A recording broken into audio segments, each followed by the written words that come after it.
If I paid you $10,000 to read a physical paper book and finish it by the end of next month, do you think you could do it? A great nonfiction book condenses decades of somebody else's lived experience into days of consumption. There have been about 100 billion people that have lived throughout the history of humanity. Reading a 200 or 300 page book gives you a lot of background information that a social media clip doesn't. It fills in all of the gaps. You fully understand it and can take action and implement it. Nick Hutchinson, welcome to the show, man. It's good to see you. Mike, I'm happy to be here, man. Can I ask you the first question today? Yeah. So, it's funny. You're the second guest that's done that to me. That's funny. It seems to be a reoccurring theme. Maybe it might be a pattern. Maybe this is just my podcast that my guests come on and interview me. Who was it that asked you the first question? It was, I'm trying to remember. I want to say it was Pia Lichter. She was the one that asked me about it. She's a brand consultant off X, and she's great.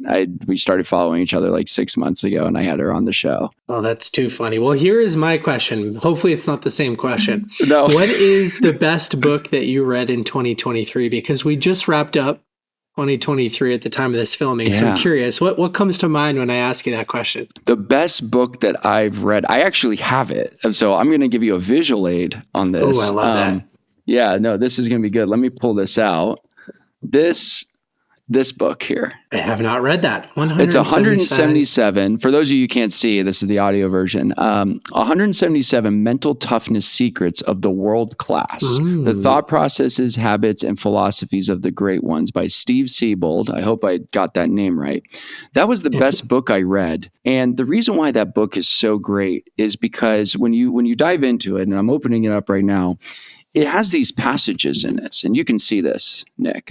But it's one little paragraph, and it's very straight to the point. Like this one I just opened up to, the world class embraces free enterprise. And it just gives you a whole little segment about it. And then it says action step for today. And then here's the world class resource. And then it gives you a book to expands on the habit. This book's great. I got it from my buddy, Chris Vasquez. Yeah, and that's the best book I read so far this year. All right. Well, I will also be taking notes today. Yeah. It could double as a bathroom book. And it also can double as definitely, a daily reflection. It's not something you want to rush into. It's not something you want to speed through. It's like, oh, interesting. Embraces free enterprise, or world-class embraces grit and resilience. So yeah, you got to read it. It's very cool. Yeah, I love the daily reflection style books. I read The Daily Stoic from Ryan Holiday for years and years and years. And then right now I'm working my way through a daily read. Stephen Pressfield just put out a new daily book called The Daily Pressfield. And every day there's, just like that book, there's one passage on overcoming resistance. And so I've found it a powerful way to sort of kick off the day. But anyway, Thank you for indulging my curiosity there. Yeah, of course. I love books. Yeah, I know you do. And that's one of the reasons why we're having you on here, outside of you just being a outstanding human being and sharing your knowledge and your love of books with the world. But more importantly for everybody, thank you guys for tuning in to Nick and I's study session that we just had briefly on the show. So now we're going to come back and we're going to get right into this amazing conversation. Thanks for all of you for joining. Nick Hutchinson is joining me. You may know Nick from BookThinkers on Instagram, but you may also know Nick specifically as the guy that tells you what books you should be reading. And Nick, I got to tell you, we worked together in a capacity when my book came out last year. I had a lot of fun. You and your team were great. But one of the things that I was so fascinated by was your passion for books. I mean, you are a guy that is like all about reading, consuming knowledge, finding what works for you. You teach people it. So let's just dive into that. How did you discover that reading was part of your truth? Well, what might surprise anybody that can only hear us is that despite the fact that I have 1,000 books behind me, Is that how many are behind you? Yeah, well more, Oh my God. way over 1,000 probably. I don't know how many are behind me, but I was not much of a reader growing up. I was more of the athlete stereotype, not really much of the academic. So I focused all of my free time on playing football. I was captain of the wrestling team, and you couldn't pay me to do my homework. And that attitude of I don't need reading, like I can figure it out myself, that stayed with me through most of my college experience as well. But everything changed for me when I took an internship going into my senior year of college at a local software company, because my director of sales, my mentor, my boss at the time, Kyle, he introduced me to the world of podcasting. I think that he saw some unfulfilled potential in this young, sort of arrogant 20-year-old kid, know-it-all sales guy. And he noticed I was commuting about an hour each way, 5 days a week. So I was in the car 10 hours a week. And so he introduced me to podcasts. He said, hey, listen, these successful people are being interviewed. They're talking about what they've done to become successful. And you should check out some of these conversations. I think you could learn something from them. And Kyle was somebody who I aspired to be like in a lot of different ways. So I took him up on that. I started listening to all different types of shows. And very quickly, I realized that so many of these successful people being interviewed, they were giving at least some credit for their success to the books that they were reading. And I heard the same titles over and over and over again. And so at one point, and I could probably articulate this better today than I could back then, but at one point I realized that if I was deliberately choosing not to read, like I'm too good for reading, I had this ego, then I was also deliberately choosing to live under my potential, because these successful people, they gave me the roadmap. They said, this is what I did to build a successful business, a successful mindset, successful relationships, a successful body. Here are the people that I studied. And I'm over here choosing to ignore the advice, right? So that's how I got introduced to books. And I went over to my local Barnes & Noble one day. I grabbed a stack of 10 books, which was a lot for me at the time financially, a couple $100. And I started to study during this internship going into my senior year. I only had a couple hours of work every day, so I spent the rest of the time reading, and I've been hooked ever since. Yeah, and some of these books that you're showing online are not just like read this book because it's great and you'll be rich. They're deep dives. They're perspective. You have some really amazing insight into the depths of these books and your ability to condense it down into like a minute 15 or minute 30, whatever the limit is on Instagram, just to distill it down and why you should do that. I think it's such a talent, and it's also a tribute to your work ethic and your practice. You had mentioned successful people read. And out of all the people that you've studied, the Elon Musks, the Warren Buffetts, the Charlie Mungers, why successful people? Why do they read? There are a number of reasons that they read. The first thing that comes to mind is that a great nonfiction book condenses decades of somebody else's lived experience into days of consumption. So you could sit down with Warren Buffett or Charlie Munger or Elon Musk and interview them for a few hours, and you're going to get some amazing responses. But a book is the culmination of decades of lived experience, and then they spend a tremendous amount of time trying to simplify what they've learned into a digestible format that you can consume and apply to your life. So it's like spending hundreds of hours with that person or thousands of hours with that person, not just a couple of hours. So I think it's a way to condense time. Now, I've been thinking about it like this recently. There have been about 100 billion people that have lived throughout the history of humanity. 100 billion. That's and crazy. So although we think that our problems are unique to us, regardless of how unique they feel, the fact is somebody else has figured it out. And chances are they've written about it. And you can go buy that book for $20, spend a few hours of your time reading about the solution that may have taken them decades to figure out. You can apply it to your life and overcome the problem. I also heard Jordan Peterson articulate this in a similar way recently. He said, if you're facing a problem on a daily basis, over the next 30 years, so 365 times 30, you're going to experience that problem 11,000 times. Or you could go read a book about how to overcome that problem. So That's why I think they spend so much time reading. It's like the greatest life hack that humanity has ever developed for us, because although I just turned 30 a couple of weeks ago. Oh, happy birthday. Thank you so much. I just turned 30, but over the last 10 years, I've read thousands and thousands and thousands of years worth of other people's lived experiences. So am I 30 or am I thousands of years old? It's a great question, right? So that is a great question. I think that's one of the major reasons that people read. And I'll throw one more out there at the risk of going on too long of a rant. In today's society, everything is optimized around instant gratification. Social media, Netflix, social media, whatever it is. Everybody's mining for our attention. And I think one of the best ways to develop an antidote to that is reading a physical paper book, because you're practicing delayed gratification. You're practicing monotasking, the opposite of multitasking. You're focused on one task at the expense of everything else for a prolonged period of time. And as you develop the willpower necessary to stay focused in a book and remove the phone and the Netflix and stuff, that ability to perform deep work is then transferable to other areas of your life. And so, like, if I had to go back and interview for jobs or something, like my agency exploded, I would list the ability to work without distraction as one of my number one skill sets, because that's what reading has taught me to do.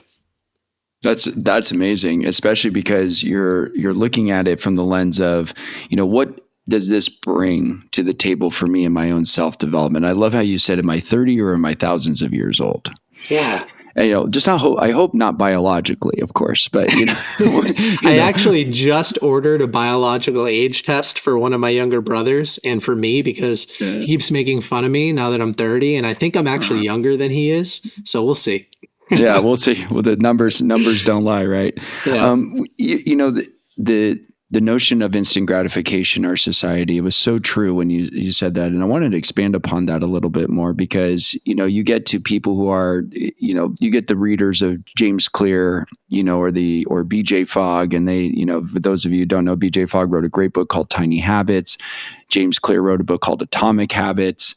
James Clear used to be a student of BJ Fogg's, I believe, at one point, and BJ Fogg's a professor. I think he was a professor at Stanford. I could be wrong about that, but I think there's a lineage to that. But anyway, with instant gratification, there's a lot of these people who try to habit stack, or they try to condense. I'm going to podcast and then work out on the treadmill and then listen to an audiobook and then I'm going to read the book.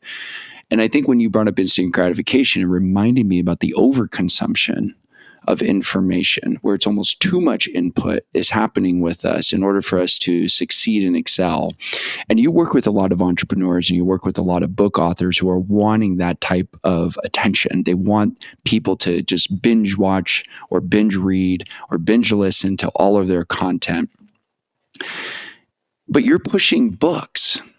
And books do take a long time. I mean, the notion of if I read 10 pages a day, I can get through a 300-page book in a month. That's 12 books a year. That used to be great, quite an accomplishment. Now it's like you're underperforming. What do you say to those people that are looking to, or maybe getting caught up in overconsumption and need something else that's going to balance them out, I guess you could say? You know what I mean by that? I do. One of my favorite reads is called The Art of Learning. It's by Joshua Waitzkin. Joshua Waitzkin was a multi-time national chess champion. He was also a mixed martial arts champion. I forget which discipline within martial arts, but multiple time national champion in both. And he talked about studying subjects so intensely that they become part of your subconscious, and then your subconscious can act on your behalf. So when he would play a game of chess, he wouldn't have to consciously decide where to move a piece. He could see the board, run thousands of calculations because he studied it so intensely, and then his body would operate and his mind would operate on its behalf by itself, right? Or if he's in a mixed martial arts competition and he's in a position and he needs to get out, he can automatically default to it without having to think through all the decision trees. So I say all of that because reading a 200 or 300 page book gives you a lot of background information that a social media clip doesn't. gives you a lot of background information that a book summary doesn't, or a podcast interview doesn't. It fills in all of the gaps. Typically, books are written, with a story arc of some sort. And so they build and they continue to add additional information, and it's all stacking in the right direction so that by the time you read the home run point, you fully understand it and can take action and implement it. So I do think that's missing in a lot of other forms of learning. The instant gratification stuff is a great discovery mechanism. Like our platform, BookThinkers, is not a replacement for reading a book. It acts as a discovery tool to find your next book. At least that's how I intend it to be consumed.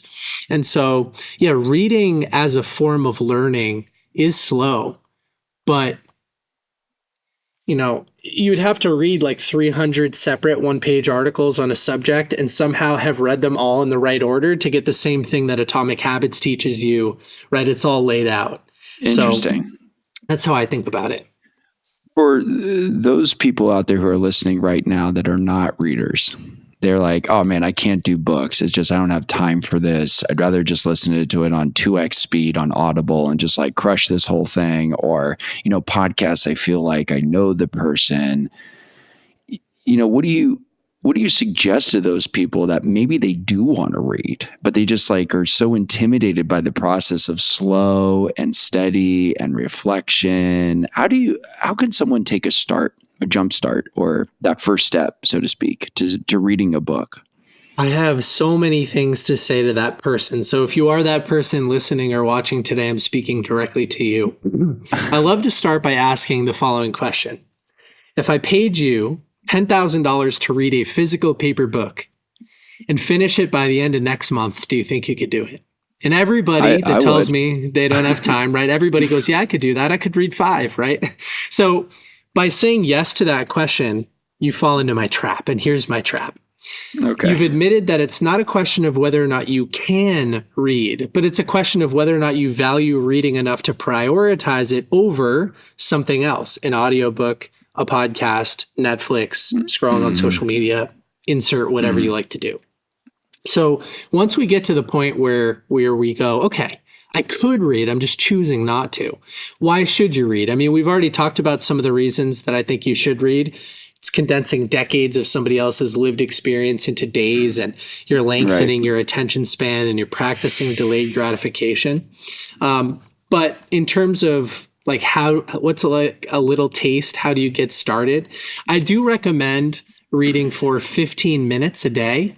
And if you can read for 15 minutes twice a day, that's even better. Instead of trying to find time, which is impossible, we all already use our existing 24 hours. Instead of trying to find time, just replace a low impact activity like scrolling on social media, or maybe the first 15 minutes of your Netflix session every evening with reading a good book. Not the whole thing. I'm not a robot, right? I still watch Netflix and sports and have fun and scroll on socials, but I replace a little bit of that with reading a great book twice a day for 15 minutes. I sort of bookend my days.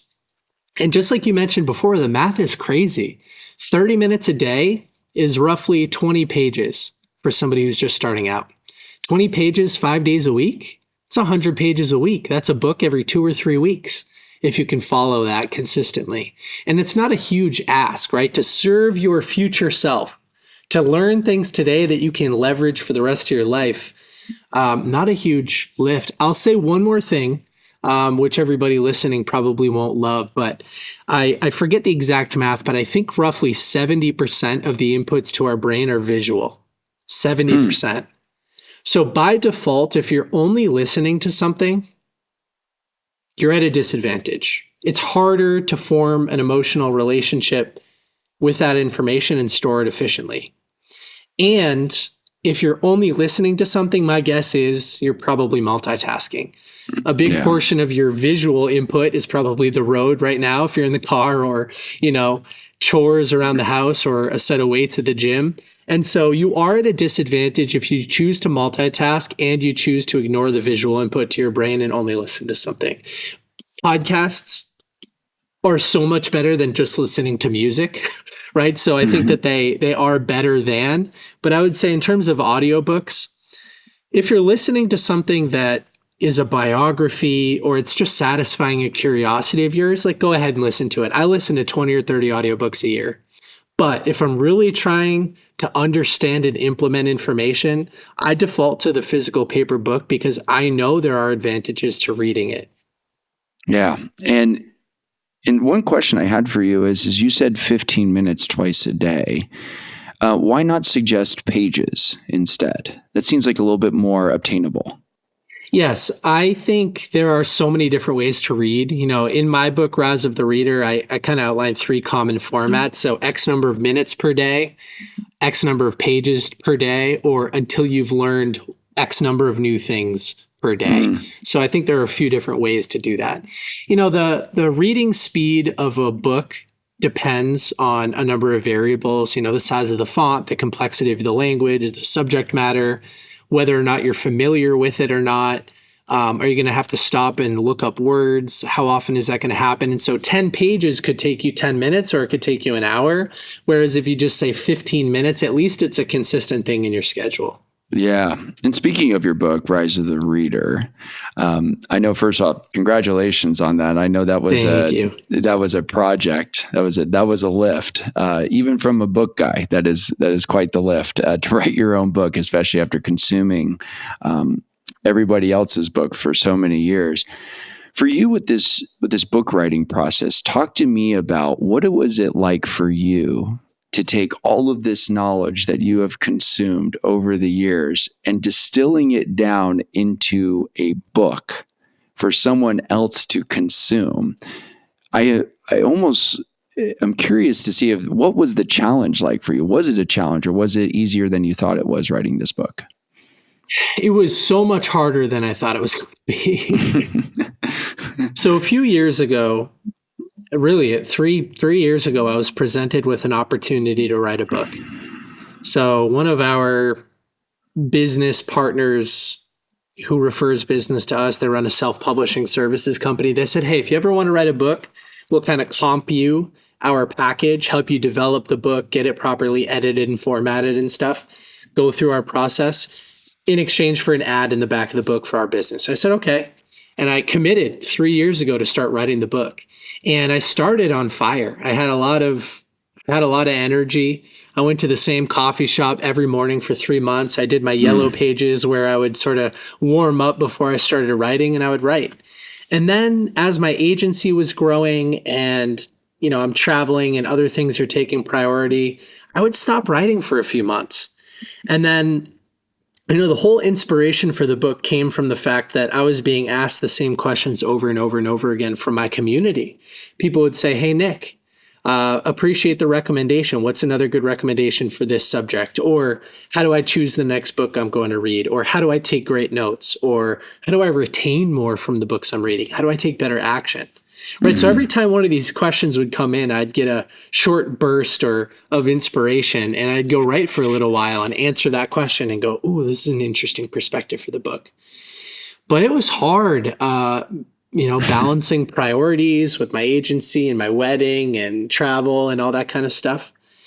And I thought it was going to be easier than it was. Yeah. And every time I read another book, I'd go, oh, that reminds me of this. I should add this in there. And so even today, I still feel like it's not done, even though it's been out there for a couple of months now. Yeah. Do you have more empathy for authors now that you've written a book? I have so much more empathy for authors now that I've written a book. I thought I knew what it was like because I've had hundreds of people tell me what it's like from their own perspective. But then when you go and do it, there's something different about it. There's an emotional connection to how difficult that process actually is rather than just hearing, oh, it's hard. Yeah. If we go back to success and we go back to the notion that, successful people read, leaders are readers. I'm sure you've heard that more times than you can count. What are they reading? Are they reading biographies? Are they reading, finance books? I've heard from multiple people close to me who I would consider highly successful from the lens of just not financial, but personal. They've all told me to read autobiographies or biographies is the fastest way to learn, learning from somebody else's life. In your perspective, what are they mostly reading? There is a great website called ultimatebooklist.com. I am not affiliated with them. Maybe it's the Okay. Ultimate Book List. You'll have to check it out. And you can click on a famous business person or a famous celebrity, and it will show all Really? of the books that they've recommended over time with sources to where they actually made the recommendation. So it's not guesswork, it's legit. And it actually will break down their book recommendations based on genre. And so a lot of these successful people are reading entrepreneurship biographies, for instance. Mm, And I think it stems again from something I'll say, which is condensing decades of lived experience into days. So getting to know how somebody like a Steve Jobs or a Bill Gates or a Jeff Bezos or an Elon Musk makes decisions, and then applying their decision making frameworks to your own situation. It's a way to accelerate, and think bigger and think outside the box. The analogy or metaphor that I used earlier, where I said, am I 30 or am I thousands of years old? Think about it yeah. like this. Walter Isaacson wrote a very detailed biography on Steve Jobs. Steve Hmm. Jobs started Apple with Steve Wozniak in a garage. It's currently $1 trillion company. So is that book $20 or does it teach $1 trillion worth of business lessons? I mean, That's that's how I so think good. about it, right? That's a So great way to look at it. yeah, it's like, we worked with this author recently, Laura Castleman. She's the CEO of a company that's doing billions of dollars a year in revenue. And I said that about her book. Like, that was the first time I'd ever thought about it that way. I'm like, I'm literally being mentored with billions of dollars of business decisions. Like, it's for 20 Yeah. bucks. Like, what a great ROI. So yeah, I think a lot of people are reading biographies, autobiographies, memoirs. I think that those are probably the most popular subjects. And then I think that a lot of these successful business people, at least, they're also reading books about economics, the foundations of money, investing. I think money is such an important tool for anything that we want to achieve in life. You don't have to be Yes. materialistic to think that Hmm. way. And it's a system, it's a game. All of these rules are written down on paper, and certain people navigate them better than others. Like if I'm playing basketball 7 days a week, practicing my free throw, and you step on the court for the first time, you probably won't outperform me because I study that discipline. Same thing with money. People study money every single day for dozens of years. No wonder they're performing well, right? And so I think a lot of these people read about money as well. Yeah, and I love what you said about looking at it from the value of the book, almost correlated to the value of a company. If you're into entrepreneurship biographies, it's like if you read, it's funny you said Walter Isaacson. So I just got, God, I feel like I should just be like working for you now. I just got all my books and I can show up to you. But I I did have listen to Elon that Musk. one. So I just got this, and my fiance's dad, my future father-in-law, was like, you should really read this biography about Elon Musk that Walter Isaacson did. And, Jobs has been on my list, but I haven't read it yet. But you've inspired me to look at that. Anyway, I don't want to segue too much on this, but I look at this too. And when you were talking about the value of the book correlated with the value of the company, if you're into that stuff, I'm looking like this is a guy who's got $50 billion, like probably more than that. He's the richest man in the world. 200 And billion, I think. Yeah. 200 billion. Yeah, 200. See, I was way off. But like, he owns X, formerly Twitter. He owns Tesla and SpaceX. And I'm going, I could read this book. And I bought this book probably for 25 bucks. And this guy is the richest man in the world. How much could I learn from that? And it's such a great way to reframe it for all of you listening out there, to hear Nick tell you guys that the value of the book, it's not just what you paid for it. It's almost what you're going to get out of it. And I think that's Yes. beautiful how you said that. For 2023, as we're in the new year, we're at the time of recording this, it's the third day of 2024. And looking back on last year, what was the biggest win you had? What was the biggest lesson that you learned? And what is the one thing that you're hoping for in 2024? They're related, but sort of separate with the two questions you asked. So, what was my biggest win of 2023? Getting married, I would have to say, because for the next 70-ish years of my life, that's great, I'm with man. this person. So I think that was the biggest win of my life. And we had such an amazing wedding. It was perfect. We had 70 of our closest friends and family in Aruba. We got married on the beach with the ocean in the background, and it was just so much fun. A week with all of our friends, like blah, blah, blah. So, but here's the biggest lesson, and it's definitely related to that win. What am I optimizing for? It's a question that James Clear and Tim Ferriss and some of these other people, they start every year by saying, what am I optimizing for? And does my calendar reflect that? So the initial breakthrough for me came at the beginning of last year. Well, I say I'm optimizing for health, but I'm only going to the gym 5 times a week for an hour. That's only 5 hours out of the 144 or whatever the math is that I'm spending on my health. Well, I say I'm optimizing for a healthy relationship, but we only go on one date night a week, and that's 2 hours. So out of the 144 hours, I'm only spending 2 on this. I say I'm not optimizing for work, but I'm spending 50 hours a week on work, which is so much more than these other buckets, right? So if I gave my calendar to a total stranger and I said, here are the buckets of time in the buckets at different areas of my life, what do you think I'm optimizing for? And it wouldn't be what I say, right? So I started to think about that a lot. And I saw a clip somewhere early last year where somebody said, what's the purpose of life? And the guy responded, he said, I can sum it up in 5 words: enjoying the passage of time. And I thought, that is what I want to optimize for. Like, joy in the present moment. And that includes health, wealth, relationships, happiness. Spirituality includes a bunch of different things. That's what I want to optimize for. I want to do more of what I enjoy and less of what I don't. Yeah. Enjoying the passage of time. So that was my biggest breakthrough last year. And listen, my agency, BookThinkers, doubled in revenue. Our team doubled in size. The number of clients that we're serving doubled. We provide more value. I got married. We traveled to 10 different countries. Like, all of that served one purpose, which was enjoying the passage of time, getting married to my wife, enjoying the present moment. Everything that I try to do is optimizing for that. So that's my breakthrough. What do you, yeah, no, I love that. And what are you hoping for 24? What's like your big hope? Well, once I started to think about life that way, I stopped envisioning a future that was super different than my current moment. You know what I mean? Let me find a different way to articulate it. If you would have asked me this question a year ago, I would have painted a picture for 2024 that was like crazy and different and wild. And now I think of just what I'm currently doing, because I've already spent so much time automating, delegating, and eliminating the things that I don't enjoy doing. And so now my calendar is full of the things that I truly love to do.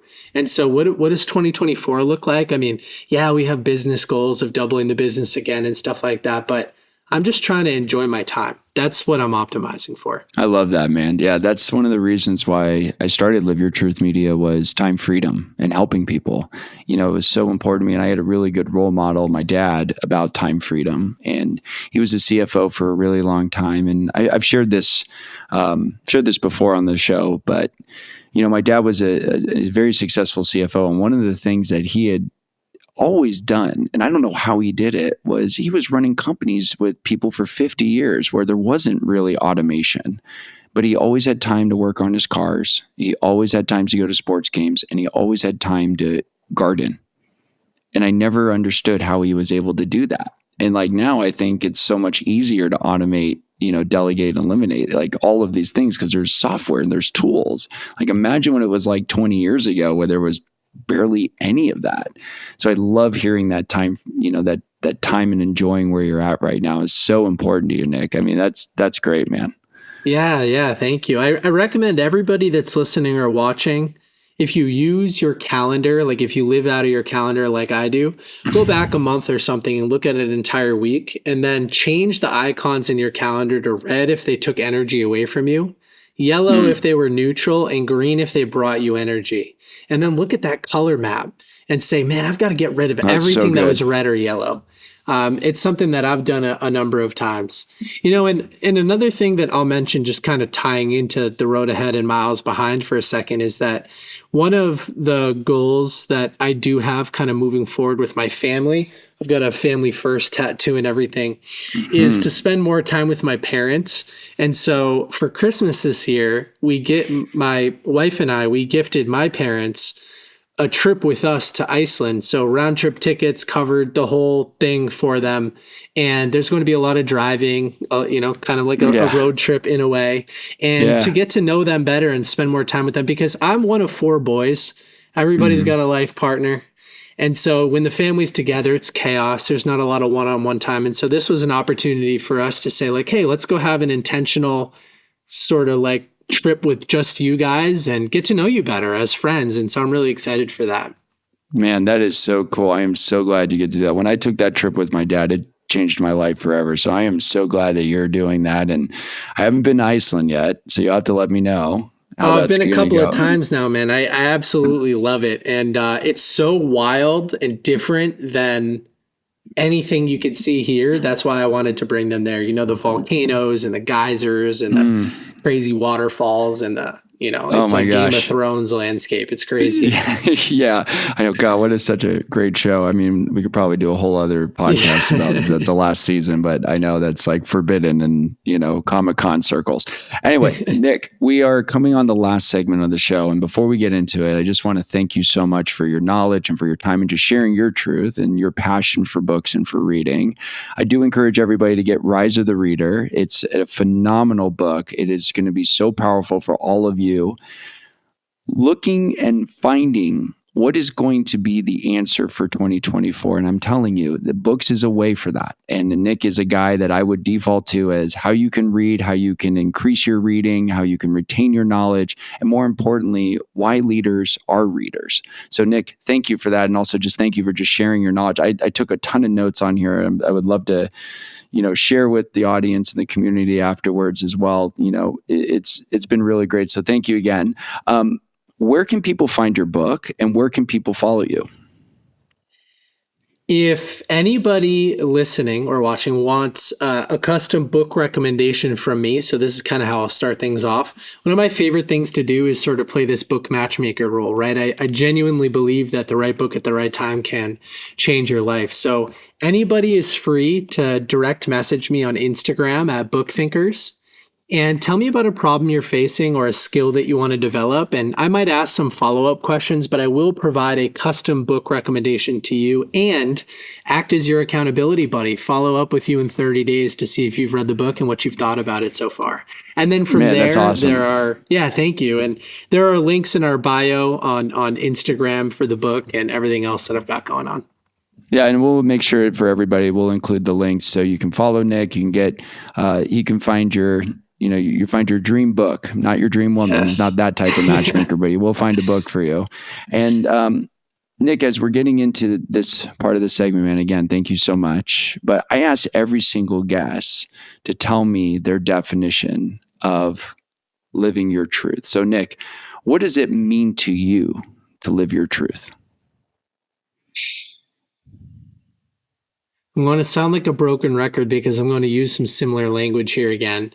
But I think that if you live one version of reality, right, you don't put on a separate face around your family or on social media or, at work, like you just live one version of your reality and you let everything go.